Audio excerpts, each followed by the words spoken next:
Τα δημοφιλέστερα κόμιξ Ευρωπαίων δημιουργών στη χώρα μας, αναμφισβήτητα, είναι το Asterix και το Lucky Luke. Υπεύθυνη για την κυκλοφορία αυτών των δύο τίτλων για σχεδόν 40 χρόνια είναι η Mammoth Comics. Ο εκδοτικός αυτός οίκος ιδρύθηκε το 1980 από τους κύριους Πάνο Κουτρουλάρη και Γιώργο Τσίτσοβιτς. Ο κύριος Κουτρουλάρης, ως σκητσογράφος και γελιογράφος, αρχικά εκπροσωπούσε το καλλιτεχνικό κομμάτι του οίκου, ενώ αυτός που ασχολήθηκε με το γραφιστικό και εκτυπωτικό μέρος ήταν ο κύριος Τσίτσοβιτς.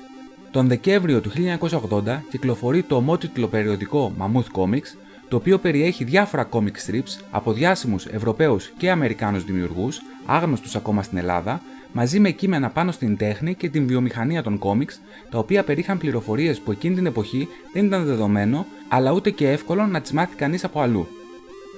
Το 1981 κυκλοφορεί το άλμπουμ Flash Gordon, ο τύραννος του Μόγκο, μια δημιουργία του Alex Raymond, η οποία κυκλοφόρησε στα Sunday Strips, όπως ονομαζόντουσαν στις αμερικάνικες εφημερίδες, από τον Ιούνιο του 1938 μέχρι τον Μάρτιο του 1939. Βασική διαφορά σε σχέση με το αυθεντικό ήταν ότι εκδόθηκε ασπρόμαυρο. Μέχρι το 1984 η Mammoth Comics κυκλοφορεί διάφορα άλμπουμς, με μεγαλύτερη επιτυχία να παρουσιάζει αυτό της σειράς «Η κατάκτηση της Δύσης». Την ίδια χρονιά αποκτά τα δικαιώματα του Lucky Luke και κυκλοφορεί το πρώτο άλμπουμ «Ο Ληστής με το ένα χέρι». Τα επόμενα χρόνια κάνει ένα άνοιγμα στα υπερηρωικά κόμιξ και μας δείχνει τον ακομπλεξάριστο χαρακτήρα της εταιρείας, εκδίδοντας τις σειρές «Οι Τέσσερις Φανταστικοί», «Indiana Jones», «Spider-Woman», «Έξτρα Σούπερ Ήρωες», «Thor» και φυσικά το X-Men. Λίγα χρόνια αργότερα αποκτά τα δικαιώματα στη δεύτερη πιο επιτυχημένη σειρά της, το Asterix. Οι σειρές της Marvel όμως δεν είχαν την αναμενόμενη επιτυχία, όπως θα περίμενε κάποιος που είναι οπαδός των υπερηρωικών κόμιξ, παρόλο που ποιοτικά ήταν καλύτερες εκδόσεις ακόμα και από τις αυθεντικές, οπότε η Mammoth Comics διακόπτει νωρίς την κυκλοφορία αυτών και ενσωματώνει κάποια από αυτά στο περιοδικό X-Men, το οποίο ήταν το μοναδικό που είχε κάποια δυναμική. Τον Μάρτιο του 1993, σχεδόν 7 μήνες μετά την διακοπή της κυκλοφορίας του περιοδικού Spider-Man από την Καμπανά σε Ελλάς, εκδίδει το πρώτο τεύχος του περιοδικού «Ο Άνθρωπος Αράχνη». Αυτό το βίντεο αποτελεί το δεύτερο μέρος της σειράς βίντεο, όπου βλέπουμε και αναλύουμε τις σημαντικότερες συνεχόμενες ελληνικές εκδόσεις περιοδικών με ήρωα και τίτλο Spider-Man.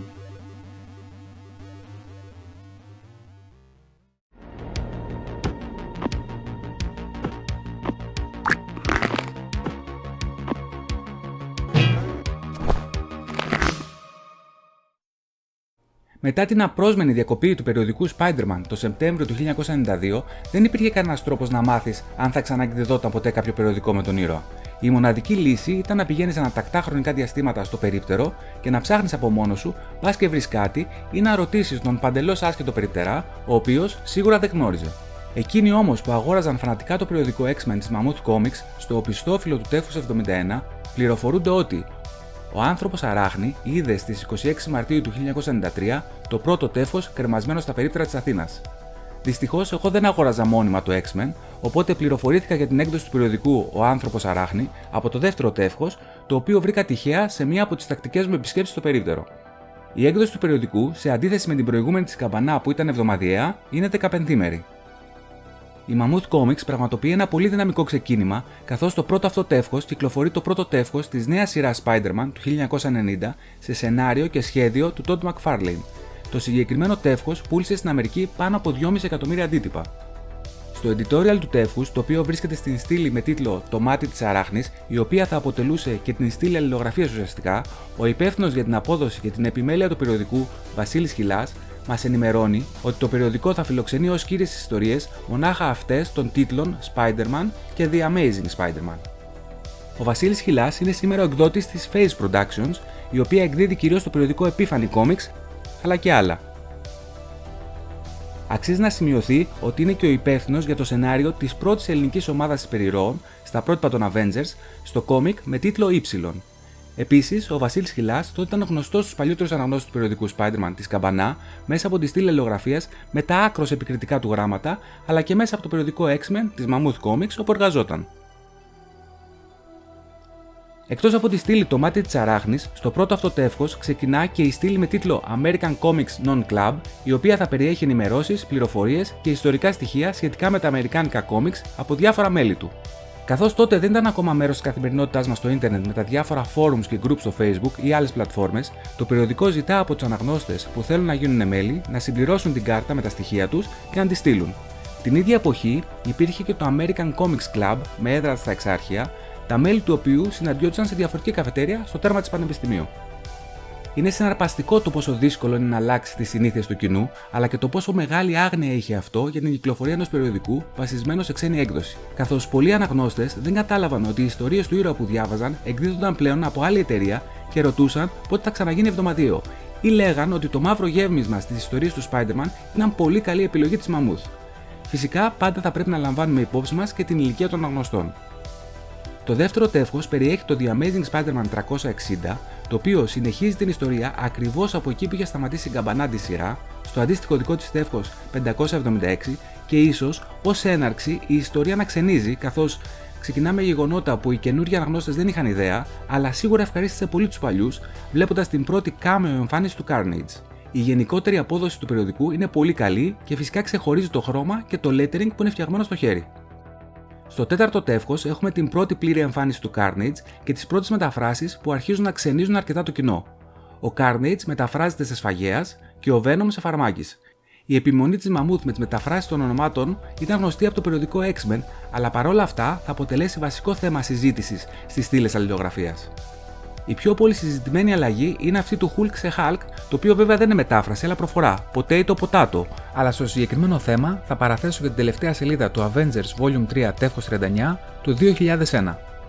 Επίσης, μεγάλη συζήτηση είχε γίνει με τη μετάφραση του Iron Man σε σιδεράνθρωπο, με πολλούς να υπερασπίζονται την τακτική της καμπανά να μην μεταφράζει κάποια ονόματα.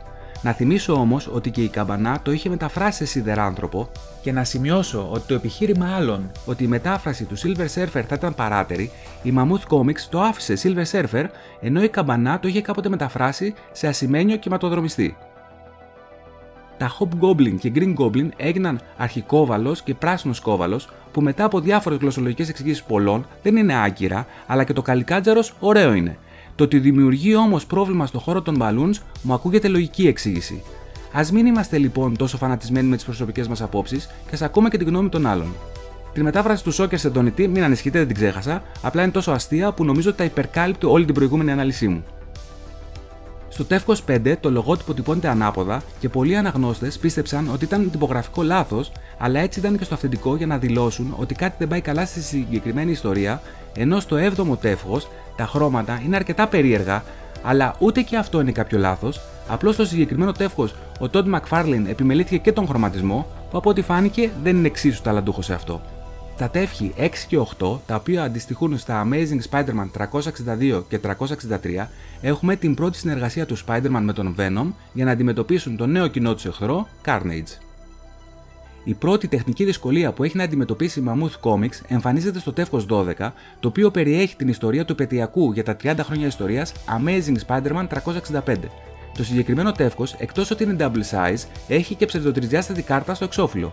Η λύση δίνεται με το να χρησιμοποιηθεί ως εικόνα εξωφύλου η τελευταία εικόνα της πρώτης ιστορίας, ενώ εσωτερικά ως ιστορίες περιέχονται η πρώτη, η τρίτη και το preview του Spider-Man 2099.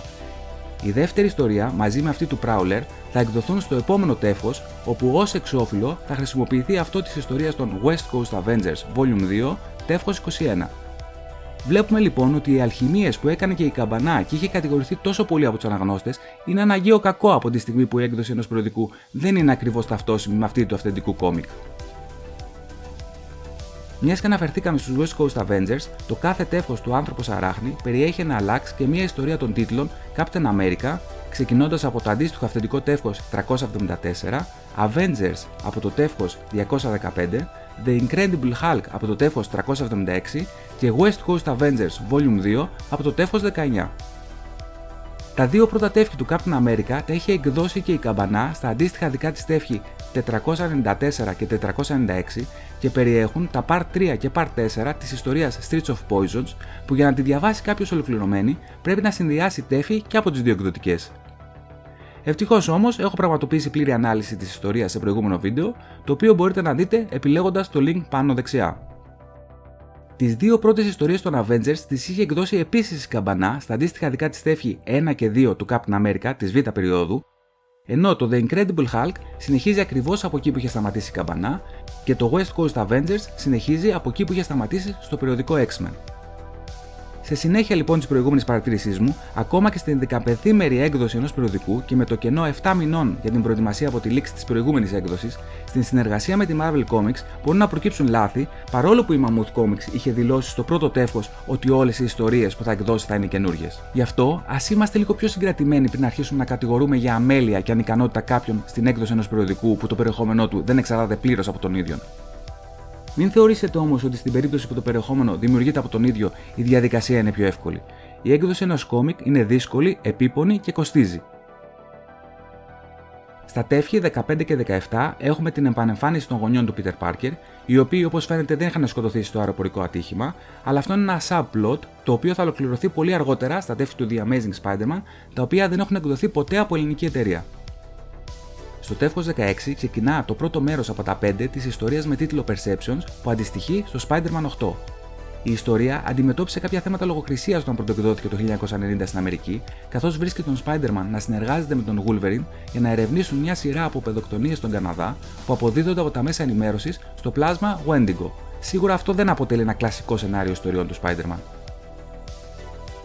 Ενώ υπήρχαν πολλοί λόγοι που συνέβαλαν στο να φύγει ο Todd McFarlane από τη Marvel και στη συνέχεια να συνιδρύσει την Image Comics στις αρχές της δεκαετίας του 90, πιστεύετε ότι κάποιες από αυτές τις συντακτικές πιέσεις που δέχτηκε για το Perceptions έπαιξαν σημαντικό ρόλο.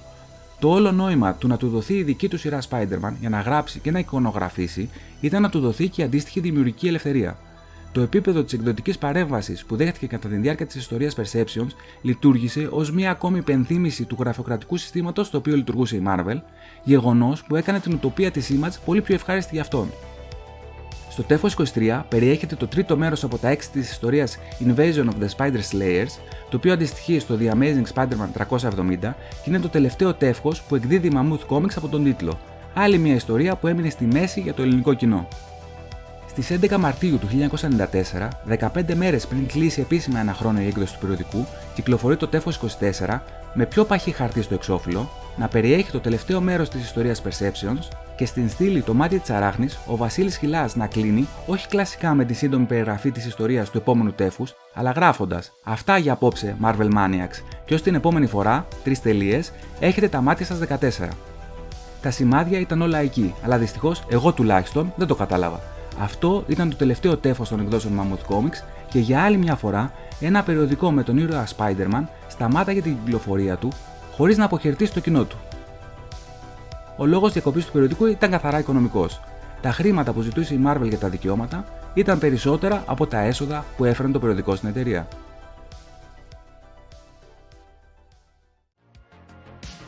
Αν σας άρεσε το βίντεο, πατήστε ένα like. Και αν θέλετε να ενημερώνεστε για τα επόμενα uploads, κάντε μια εγγραφή στο κανάλι. Και φυσικά, αν θέλετε, αφήστε και ένα σχόλιο με τις δικές σας απόψεις. Η Mammoth Comics είναι πλέον ένας από τους μακροβιότερους εκδοτικούς οίκους που εκδίδει κόμιξ στην χώρα μας. Αν και το περιοδικό Ο Άνθρωπος Αράχνη αποτελεί ένα πολύ μικρό, χρονικά τουλάχιστον, κομμάτι της ιστορίας της, αγαπήθηκε πολύ από το ελληνικό κοινό και μας βοηθά να βγάλουμε κάποια αξιοσημείωτα συμπεράσματα. Παρόλο που ένας ήρωας μπορεί να είναι ιδιαίτερα γνωστός στον κόσμο, αυτό δεν σημαίνει αυτόματα ότι και οι πωλήσεις, όσο ποιοτικό και αν είναι το περιοδικό, θα είναι εξίσου καλές. Για να επιβιώσεις λοιπόν στην περιορισμένη αγορά της χώρας μας, θα πρέπει να είσαι διατεθειμένος να πάρεις δύσκολες αποφάσεις, δυσαρεστώντας πιθανότατα τους φανατικούς οπαδούς σου, αλλά αυτό δεν σημαίνει ότι δεν θα πρέπει να τους ενημερώσεις ή να τους ευχαριστήσεις για την αγάπη τους. Όσα χρόνια και αν έχουν περάσει από εκείνη την εποχή και παρόλο που η αναγνωρισιμότητα των υπερηρώων στη χώρα μας, κυρίως μέσω των ταινιών και των σειρών, είναι πολύ μεγαλύτερη, τα υπερηρωικά κόμιξ στη χώρα μας αντιμετωπίζονται ακόμα ως κάτι παιδικό, γεγονός που δεν είναι απαραίτητα κακό. Προσωπικά θα μου ήταν πολύ ενδιαφέρον να δω μια έκδοση στο στυλ του μικρού Spider-Man, φυσικά όχι με πορτοκαλί χρωματισμό, αλλά με οποιασδήποτε εκπτώσεις στην ποιότητα του χαρτιού, το οποίο θα περιέχει 2 ή 3 ιστορίες και μια τιμή που να ανταποκρίνεται στο χαρτζηλίκι ενός παιδιού. Βέβαια, αυτό θα προϋποθέτει να αποδεχτούν και οι αυθεντικές εκδόσεις αυτή τη μορφή, πράγμα το οποίο δεν γνωρίζω κατά πόσο είναι εφικτό πλέον. Οι εκ του ασφαλούς δηλώσεις αναγνωστών για τη δημιουργία τίτλων στα πρότυπα των αυθεντικών εκδόσεων έγινε πραγματικότητα τα επόμενα χρόνια με καταστροφικά αποτελέσματα, τα οποία όμως δεν θα δούμε στο ακριβώς επόμενο βίντεο, αλλά αφού πρώτα κάνουμε ένα διάλειμμα για μια ανάλυση ιστορίας.